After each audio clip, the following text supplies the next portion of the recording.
ಈ ಕಾರ್ಯಕ್ರಮದ ಪ್ರಾಯೋಜಕರು ಯುಗಂ ಕನ್ನಡ ಮಾಸಿಕ ಪತ್ರಿಕೆ. ನಮಸ್ಕಾರ ವೀಕ್ಷಕರೇ, ಶ್ರೀಗರಿ ವಾರ್ತೆಗರಿಗೆ ಸ್ವಾಗತ. ನಾನು ನಿಮ್ಮ ಗ್ರಹೇಶ್ವರ ಗಾರ್ಡಿಗೇಂದ್ರ. ಮೈಸೂರು ನವೆಂಬರ್ 22. ಕಾಂಗ್ರೆಸ್ ಸರ್ಕಾರದಲ್ಲಿ ರೈತರ ಭೂಮಿಗಳಿಗೆ ವಕ್ಫ್ ಬೋರ್ಡ್ನವರು ನಿರಂತರವಾಗಿ ನೋಟಿಸ್ ನೀಡುತ್ತಿರುವ ಹಿನ್ನೆಲೆಯಲ್ಲಿ ಅದನ್ನು ಖಂಡಿಸಿ ಬಿಜೆಪಿ ಪಕ್ಷದ ವತಿಯಿಂದ ಹೊಸ ಜಿಲ್ಲಾಧಿಕಾರಿಗಳ ಕಚೇರಿ ಎದುರು ಪ್ರತಿಭಟನೆ ನಡೆಸಲಾಯಿತು. ಈ ಸಂದರ್ಭದಲ್ಲಿ ನಗರಾಧ್ಯಕ್ಷರಾದ ಎಲ್ ನಾಗೇಂದ್ರ, ಜಿಲ್ಲಾಧ್ಯಕ್ಷರಾದ LR ಮಾದೇವಸ್ವಾಮಿ, ಶಾಸಕರಾದ ಶ್ರೀವತ್ಸ, ಅಲ್ಪಸಂಖ್ಯಾತ ಮೋರ್ಚಾ ರಾಜ್ಯ ಅಧ್ಯಕ್ಷರಾದ ಅನಿಲ್ ಥಾಮಸ್, ಮಾಜಿ ನಗರ ಪಾಲಿಕೆ ಸದಸ್ಯರಾದ ಸಂದೇಶ್ ಸ್ವಾಮಿ, ಕೌಟಿಲ್ಯ ರಘು, ಹೇಮಂತ್ ಗೌಡ, ಜೋಗಿ ಮಂಜು, ಚಲನಚಿತ್ರ ನಾಯಕ ನಟರಾದ ಜಯಪ್ರಕಾಶ್ ಮತ್ತು ಪಕ್ಷದ ಮುಖಂಡರು, ಕಾರ್ಯಕರ್ತರು ಉಪಸ್ಥಿತರಿದ್ದರು. ಕರ್ನಾಟಕವನ್ನ ರಾಡಿಕಲೈಸೇಷನ್, ಇಸ್ಲಾಮೀಕರಣ ಮಾಡ್ತೀನಿ ಅಂತ ಘೋಷಣೆ ಮಾಡ್ತಾ ಇದ್ರು. ಇಸ್ಲಾಮೀಕರಣಕ್ಕೆ, ಇಸ್ಲಾಮರ ಕುಚಕ್ಕೆ ತಲೆಬಾಗುವಂತ ಸರ್ಕಾರ ಇವತ್ತು ಕರ್ನಾಟಕ.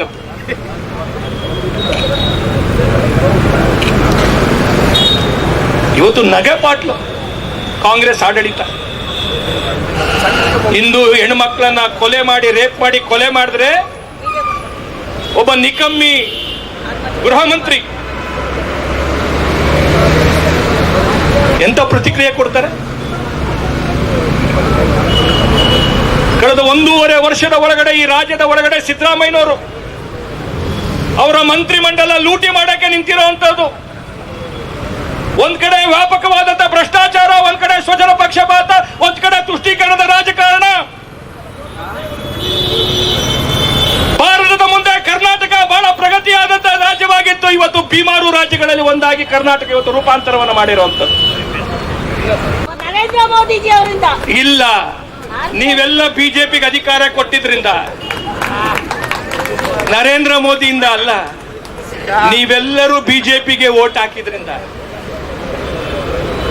ಬಿಜೆಪಿಗೆ ವೋಟ್ ಹಾಕಿ ಅಧಿಕಾರಕ್ಕೆ ತರಲಿಲ್ಲ ಅಂದ್ರೆ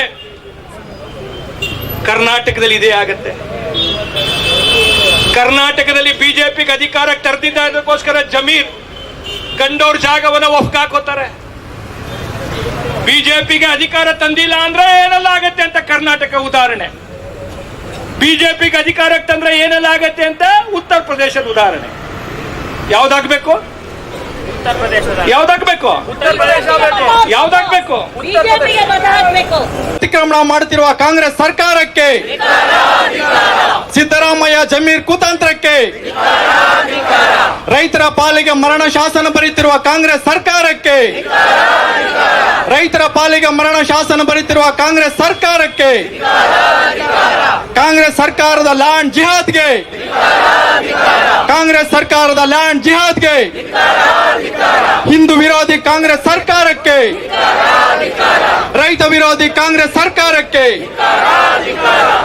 ವರ್ಗದವರಾಗ್ಲಿ, ಮಠ ಮನೆಗಳಾಗ್ಲಿ, ಸ್ಕೂಲ್ ಆಗ್ಲಿ, ಕೊನೆಗೆ ಯಾವ ಮಟ್ಟಿಗೆ ಬಂದಿದೆ ಅಂತಂದ್ರೆ ನಮ್ಮ ಮಹೇಶರು ಹೇಳ್ದಂಗೆ ನಾಳೆ ಚಾಮುಂಡಿ ಬೆಟ್ಟವನ್ನು ಸಮೇತ ನೀವು ವಕ್ಫ್ ಬೋರ್ಡ್ಗೆ ಬರ್ಕೊಡ್ತಕ್ಕಂತ ತೀರ್ಮಾನ ತಗೊಂಡಿದ್ದೀರಿ. ಸ್ಮಶಾನನೂ ಸಮೇತ ಬಿಟ್ಟಿಲ್ಲ. ಇವತ್ತೇನಾಗಿದೆ ಅಂತಂದ್ರೆ, ನನಗೆ ಅದಕ್ಕೆ ಹೇಳಿದ್ರು, ಇವತ್ತೇನಾಗಿದೆ, ನಿನ್ನೆ ಬಂದು ಗೃಹ ಸಚಿವರು ಒಂದು ಹೇಳಿಕೆ ಕೊಟ್ಟವ್ರೆ. ಏನಂತ? ಈ ಸರ್ಕಾರದ ಬಗ್ಗೆ ನಮ್ಗೆ ಅನುಮಾನ, ಯಾವಾಗ ಏನಾಗ್ತದೆ ಸರ್ಕಾರ ಅಂತಕ್ಕಂಥದ್ದು ಅನುಮಾನ ಅವರಿಗೆ ಬಂದದೆ. ಯಾತಕ್ಕಂತಂದ್ರೆ ಇದ್ದು ಬಂದ ಹಣವನ್ನೆಲ್ಲ ನೀವು ಗ್ಯಾರಂಟಿ ಹಾಕಿ ಇವತ್ತು ಕಸ ಗುಡಿಸೋರಿಗೆ ಪಾಪ ನಮ್ಮ ಪೌರ ಕಾರ್ಮಿಕರು ಸಮೇತ ಸಂಬಳ ಕೊಡ್ತಕ್ಕಂಥ ಕೊಡಕ್ ಆಗ್ತಿರ್ತಕ್ಕಂಥ ಪರಿಸ್ಥಿತಿ ನಿರ್ಮಾಣ ಆಗ್ತಕ್ಕಂಥದ್ದು. ಇಂಥ ಪರಿಸ್ಥಿತಿಯನ್ನ ಕಂಡು ಸನ್ಮಾನ್ಯ ಪರಮೇಶ್ವರನ ಹೇಳಿದರೆ, ಇವತ್ತು ಆದಷ್ಟು ಬೇಗ ಕಾಂಗ್ರೆಸ್ ಭವನ ಕಟ್ಕೊಬಿಡಿ, ನಾಳೆ ಏನಾಗ್ತದೋ ನಮ್ಗೆ ಅನುಮಾನ. ಯಾವ ಶಾಸಕರು ಎಲ್ಲೆಲ್ಲಿ ಹೋಯ್ತಾವ್ರೋ ಈಗಾಗಲೇ ಅವರವರ ದಾರಿ ಹಿಡಿತಾವ್ರೆ. ಈ ದುರಾಡದವ್ರನ್ನ ಕಂಡು ಇರ್ತಕ್ಕಂಥ ಕಾಂಗ್ರೆಸ್ನ MLAಗಳೇ ಸ್ವಪ್ರೇರಣೆಯಿಂದ ಬಂದು ಬಿಜೆಪಿಗೆ ಬೆಂಬಲ ಕೊಡ್ತಕ್ಕಂಥ ಪರಿಸ್ಥಿತಿ ನಿರ್ಮಾಣ ಆಗದೆ.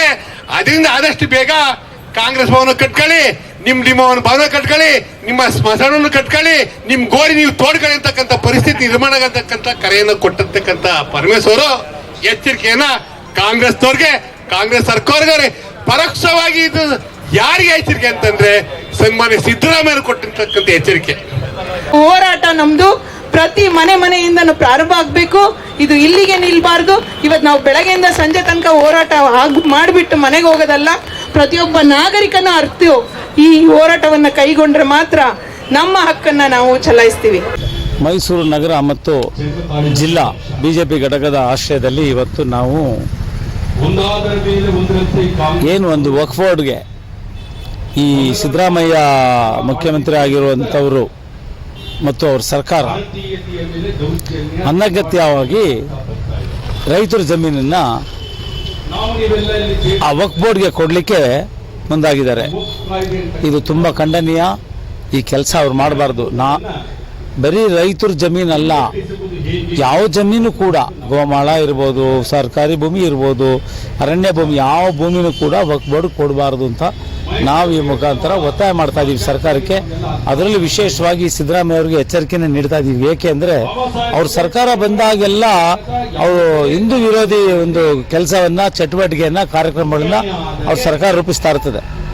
ಆ ಜಮೀರ್ ಅಹ್ಮದ್ ಅವರು ಪಾಪ ಅಮಾಯಕ, ಅವ್ರನ್ನ ಇವರು ಉಪಯೋಗಿಸ್ಕೊಂಡು ಅವ್ರ ಮನಸ್ಸಲ್ಲಿ ಇರುವಂತಹ ಒಂದು ಹಿಂದೂ ವಿರೋಧ ಒಂದು ಭಾವನೆ ಏನಿದೆ, ಮತ್ತೆ ಈ ಒಂದು ಮೈನಾರಿಟಿ ಅವ್ರನ್ನ ಓಲೈಸುವಂಥ ಒಂದು ಕೆಲಸವನ್ನು, ಮತ್ತೆ ಓಲೈಸ್ತಾ ಇದ್ದೀನಿ ಅಂತ ಪ್ರಚಾರ ತಗೊಳ್ಳೋಕ್ಕೋಸ್ಕರ ಈ ರೀತಿಯಾದಂಥ ಒಂದು ಸುದ್ದಿಗಳನ್ನು ಪ್ರಚಾರ ಮಾಡ್ತಾರೆ ಅನ್ನುವಂಥದ್ದು ನನ್ನ ಭಾವನೆ.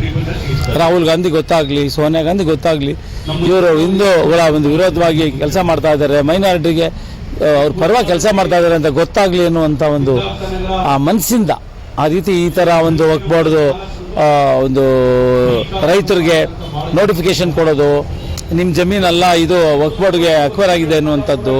ಅಕ್ವೈರ್ ಬೋರ್ಡ್ಗೆ ಯಾವುದೇ ಕಾರಣಕ್ಕೂ 1 ಇಂಚು ಜಾಗವನ್ನು ನಾವು ಕೊಡೋಕ್ಕೆ ಬಿಡೋದಿಲ್ಲ, ಯಾವುದೇ ಕಾರಣಕ್ಕೂ ಬಿಡೋದಿಲ್ಲ. ಈ ಮೈಸೂರು ನಗರ ಮತ್ತು ಮೈಸೂರು ಜಿಲ್ಲೆಯಲ್ಲಿ ನಾವು BJPಯವರು ಯಾವುದೇ ಕಾರಣಕ್ಕೂ 1 ಇಂಚು ಜಾಗನೂ ಕೂಡ ಅವ್ರಿಗೆ ವಕ್ಫ್ ಬೋರ್ಡ್ ಕೊಡಲಿಕ್ಕೆ ಬಿಡೋದೇ ಇಲ್ಲ. ಯಾವುದೇ ಕಾರಣ, ಅದರಲ್ಲೂ ರೈತರ ಜಮೀನು 1 ಇಂಚು ಜಾಗನೂ ಕೊಡೋಕ್ಕೆ ನಾವು ಬಿಡೋದೇ ಇಲ್ಲ ಅನ್ನುವಂಥ ಒಂದು ವಿಚಾರವನ್ನು ಈ ಸಂದರ್ಭದಲ್ಲಿ ತಿಳಿಸ್ತಾ, ಮುಂದಿನ ದಿವಸಗಳಲ್ಲಿ ಇದ್ರ ವಿರುದ್ಧವಾಗಿ ದೊಡ್ಡ ಮಟ್ಟದಲ್ಲಿ ನಾವು ಹೋರಾಟವನ್ನು ನಾವು ಮಾಡೇ ಮಾಡ್ತೀವಿ ಅನ್ನುವಂಥ ಒಂದು ವಿಚಾರವನ್ನು ನಾವಿಲ್ಲಿ ತಿಳಿಸ್ತಾ ಇದ್ದೀವಿ. ಯಾವುದೇ ಕಾರಣಕ್ಕೂ ಈ ಸಿದ್ದರಾಮಯ್ಯವರು ಅವರು ಬಿಟ್ಬಿಡ್ಬೇಕು ಇದನ್ನು. ಅವ್ರಿಗೆ ಎಷ್ಟೇ ಒಂದು ತಪ್ಪು ಮಾಡ್ತಾನೆ ಇರ್ತಾರೆ, ಯಾವಾಗ್ಲೂ ಅವ್ರಿಗೆ ಪಶ್ಚಾತ್ತಾಪ ಅನ್ನೋದೇ ಇಲ್ಲ. ಅವರು ಏನು ಅರ್ಥ ಆಗ್ತಾ ಇಲ್ಲ. ಈ ಜಿಲ್ಲೆಗೆ ಅವಮಾನ. ಅವ್ರು ಈ ಜಿಲ್ಲೆಯಿಂದ ಮುಖ್ಯಮಂತ್ರಿ ಆಗಿದ್ದಾರೆ. ಅವ್ರು ಏನು ಕೆಲಸ ಮಾಡ್ತಾ ಇದ್ದೀವಿ ನಾವು? ಬಹುಸಂಖ್ಯೆಯಲ್ಲಿರುವಂಥ ಒಂದು ಹಿಂದೂಗಳ ಒಂದು ಭಾವನೆಗೆ ಧಕ್ಕೆ ತರೋ ರೀತಿಯಲ್ಲಿ ಅವ್ರು ಕೆಲಸ ಮಾಡ್ತಾರೆ ಅಂದರೆ ಯಾವ ಪ್ರಪಂಚದ ಯಾವ ರಾಷ್ಟ್ರದಲ್ಲಿ ನಡೆಯುತ್ತೆ ಇದು? ಪ್ರಪಂಚದಲ್ಲಿ ಯಾವ ರಾಷ್ಟ್ರದಲ್ಲಿ ನಡೀತಾ ಇದೆ? ಹೆಚ್ಚು ಜನಸಂಖ್ಯೆ ಇರುವಂಥವರ ಒಂದು ಭಾವನೆಗಳಿಗೆ ವಿರುದ್ಧವಾಗಿ ಕೆಲಸ ಮಾಡುವಂಥ ಸರ್ಕಾರ ಅಥವಾ ಮುಖ್ಯಮಂತ್ರಿ ಎಲ್ಲಿದ್ದಾರೆ? ಯಾವ ಪ್ರಪಂಚದಲ್ಲಿ ಎಲ್ಲಿದ್ದಾರೆ? ಎಲ್ಲೂ ಇಲ್ಲ ಈ ಸಿದ್ದರಾಮಯ್ಯ. ಹಾಗಾಗಿ ಇವರು ಮೈಸೂರಿಗೇನೆ, ಜಿಲ್ಲೆಗೇನೆ ಚುಕ್ಕಿ ತರುವಂಥ ಒಬ್ಬ ಮುಖ್ಯಮಂತ್ರಿ ಆಗಿ ಇವರು ಇದ್ದಾರೆ ಅನ್ನುವಂಥದ್ರಲ್ಲಿ ಖಂಡಿತವಾಗಿ ಇದೇನು ಅನುಮಾನ ಇಲ್ಲ. ಮುಂದಿನ ದಿವಸಗಳಲ್ಲಿ ಇವರ ಒಂದು ಚಟುವಟಿಕೆ ಏನಿದೆ, ಅವ್ರ ಕಾರ್ಯವೈಖರಿ ಏನಿದೆ, ಹಿಂದೂಗಳ ವಿರುದ್ಧ ಮತ್ತು ಮೈನಾರಿಟಿಯನ್ನು ಓಲೈಸುವಂಥ ಒಂದು ಕಾರ್ಯಕ್ರಮಗಳು ಯಾವುದೇ ರೂಪಿಸಿದ್ರು ಕೂಡ ಅದನ್ನು ವಿರೋಧಿಸ್ತೀವಿ ಬಿಜೆಪಿಯ ಒಂದು ಘಟಕದಿಂದ ಅಂತ. ಇಲ್ಲಿ ಎಲ್ಲ ನಮ್ಮ ರಾಜ್ಯದ ವಕ್ತಾರರು, ಮಹೇಶ್ ಅವರು ಭಾಷಣ ಮಾಡ್ತಾ ಇದ್ದಾರೆ, ನಮ್ಮ ನಾಗೇಂದ್ರ ಅವರು ಇದ್ದಾರೆ, ಮೈಸೂರು ನಗರ ಅಧ್ಯಕ್ಷರು, ಮಾದೇಸ್ವಾಮಿ ಅವರು ಜಿಲ್ಲಾಧ್ಯಕ್ಷರಿದ್ದಾರೆ, ಅನೇಕರು ಎಲ್ಲರೂ ಈ ಒಂದು ಮೈಸೂರು ಜಿಲ್ಲೆಯ ನಗರದ ಎಲ್ಲ ಮುಖಂಡರುಗಳು ಕೂಡ, ಬಿಜೆಪಿ ಪಕ್ಷದ ಎಲ್ಲ ಮುಖಂಡರುಗಳು ಕೂಡ ಈ ಒಂದು ಪ್ರತಿಭಟನೆಯಲ್ಲಿ ಭಾಗವಹಿಸಿದ್ದಾರೆ. ಸಂಜೆ 5 ಗಂಟೆವರೆಗೂ ಕೂಡ ಈ ಒಂದು ಪ್ರತಿಭಟನೆ ನಡೆಯುತ್ತೆ. ಇದು ಕೇವಲ ಎಚ್ಚರಿಕೆ, ಸಾಂಕೇತಿಕವಾಗಿ ಈ ಒಂದು ಪ್ರತಿಭಟನೆಯನ್ನು ಮಾಡಿದ್ದೀವಿ. ಮುಂದಿನ ದಿವಸ ಸರ್ಕಾರ ವಿರುದ್ಧ ಈ ಒಂದು ವಿಚಾರವಾಗಿ ವಕ್ಫ್ ಬೋರ್ಡ್ ಏನು ರೈತರಿಗೆ ನೋಟಿಸ್ ಕೊಡ್ತಾ ಇದೆ, ಜಮೀನ ನಾವು ಕಬಳಿಸ್ತೀವಿ ಅಂತ ಹೇಳ್ತಾ ಇದೆ, ಅದ್ರ ವಿರುದ್ಧವಾಗಿ ಇದನ್ನು ನಾವು ಹಗುರವಾಗಿ ತಗೊಂಡಿಲ್ಲ, ನಾವು ಬಹಳ ಗಂಭೀರವಾಗಿ ತಗೊಂಡಿದ್ದೀವಿ. ನಮ್ಮ ಆರ್ ಅಶೋಕ್ ಅವರು, ವಿರೋಧ ಪಕ್ಷದ ನಾಯಕರು, ನಮ್ಮ ವಿಜಯೇಂದ್ರ ರಾಜ್ಯ ಅಧ್ಯಕ್ಷರು, ಅವರೆಲ್ಲರೂ ಕೂಡ ಇದನ್ನು ತುಂಬ ಗಂಭೀರವಾಗಿ ಪರಿಗಣಿಸಿದ್ದಾರೆ. ನಮ್ಮ ಬಿಜೆಪಿ ಎಲ್ಲ ಹಿರಿಯ ನಾಯಕರು ನಮ್ಮ ರಾಜ್ಯದಲ್ಲಿ ಗಂಭೀರವಾಗಿ ಪರಿಗಣಿಸಿದ್ದಾರೆ. ವಕ್ಫ್ ಬೋರ್ಡ್ಗೆ ಜಮೀನ, ರೈತರ ಜಮೀನ ಕೊಡುವಂಥ ಒಂದು ವಿಚಾರದಲ್ಲಿ ಇದನ್ನು ವಿರೋಧಿಸ್ತಾ ಇದ್ದಾರೆ. ಮುಂದಿನ ಹೋರಾಟ ದೊಡ್ಡ ಮಟ್ಟದಲ್ಲಿ ನಡೆಯುತ್ತೆ ಅಂತ ಈ ಸಂದರ್ಭದಲ್ಲಿ ನಾನು ಹೇಳಕ್ಕೆ ಇಚ್ಛೆ ಪಡ್ತೀನಿ. ಜೈ ಹಿಂದ್, ಜೈ ಕರ್ನಾಟಕ. ಮತ್ತೆ ಮುಂದಿನ ವಾರ್ತೆಗರಿಯಲ್ಲಿ ಭೇಟಿಯಾಗೋಣ. ಶ್ರೀಗರಿ, ನಿಮ್ಮ ಮನದಾಳದ ಗರಿ. ನಮಸ್ಕಾರ. ಶ್ರೀಗರಿ, ನಿಮ್ಮ ಮನದಾಳದ ಗರಿ. ಶ್ರೀಗರಿ, ನಿಮ್ಮ ಭಾವನೆಗಳ ಗರಿ. ಶ್ರೀಗರಿ, ನಾಡಿನ ಹೆಮ್ಮೆಯ ಗರಿ. ಮನೆ ಮನಗಳ ಗರಿದು ಶ್ರೀಗರಿ, ತನು ಮನ ಧನಗಳ ಗರಿದು ಶ್ರೀಗರಿ, ವಿಶ್ವದ ದೇಶದ ನಾಡಿನ ಗರಿದು ಶ್ರೀಗರಿ. ಶ್ರೀಗರಿ ಶ್ರೀಗರಿ ಶ್ರೀಗರಿ ಶ್ರೀಗರಿ ಶ್ರೀಗರಿ, ನಿಮ್ಮ ಮನದಾಳದ ಗರಿ.